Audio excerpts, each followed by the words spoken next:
This video is going to talk about the similarities and differences between Silicon Valley in California and Shenzhen in China. A few years ago, a lot of companies moved their manufacturing to Shenzhen because it was less expensive than manufacturing in Silicon Valley. This was because labor costs are extremely low, factory space is readily available and easy to rent, and there's an abundance of parts suppliers. Also, the Chinese government is continuing to lower tax rates, which allows companies to purchase components and assembly line equipment at a very low cost. This has had the effect of creating an environment where factories are willing to hire people from all over the world. The average salary in Shenzhen is less than $1,000 a month, about half of what it was 3 years ago. The average age of employees is between 28 and 35 years old. And there are more than 400 high schools in Shenzhen. 95% of the high school graduates find jobs.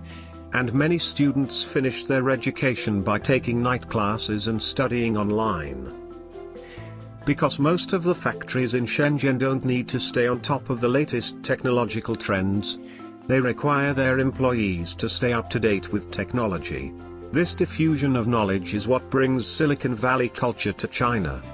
Most Silicon Valley-based companies rely on overseas outsourcing for their hardware manufacturing because it's cheaper than building and running factories domestically.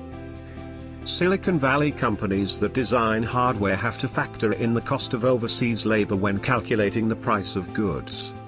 In Shenzhen, there are a lot of factories that only employ a few hundred people, with most factory workers only required to do one or two specific tasks. Also, many Chinese companies don't get involved in the design process, especially if they're working for large Silicon Valley companies.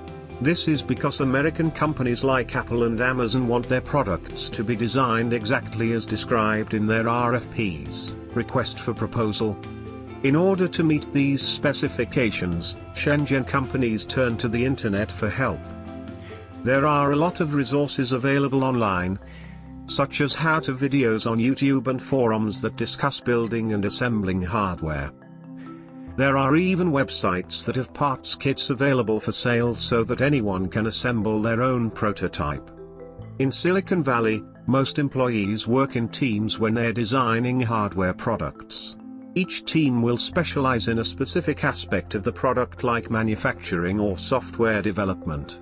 This is similar to how companies operate in Shenzhen, where most factories only employ a few hundred workers.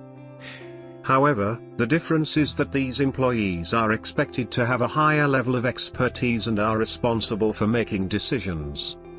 Because of this, Silicon Valley culture has a big impact on Chinese factories.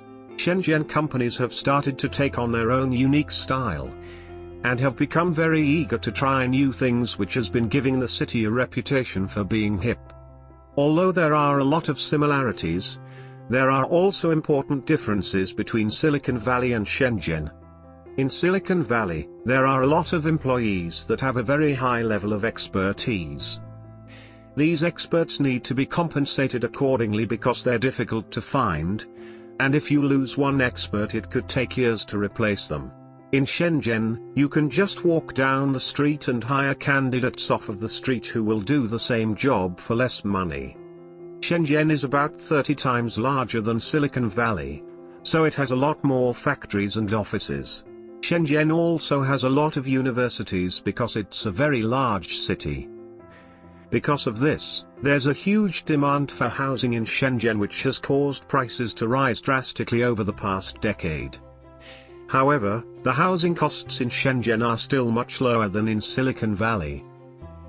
The last difference between Silicon Valley and Shenzhen is that there are more startups in Shenzhen than Silicon Valley. Building hardware is difficult, and Silicon Valley companies spend a lot of money trying to figure out how to design and manufacture different hardware components. This makes it hard for startups to compete with larger companies. To make up for this, a lot of Silicon Valley startups move their operations overseas so that they can compete with larger companies who have more resources and expertise. Some of these companies will even relocate their entire office, including their employees, to another country.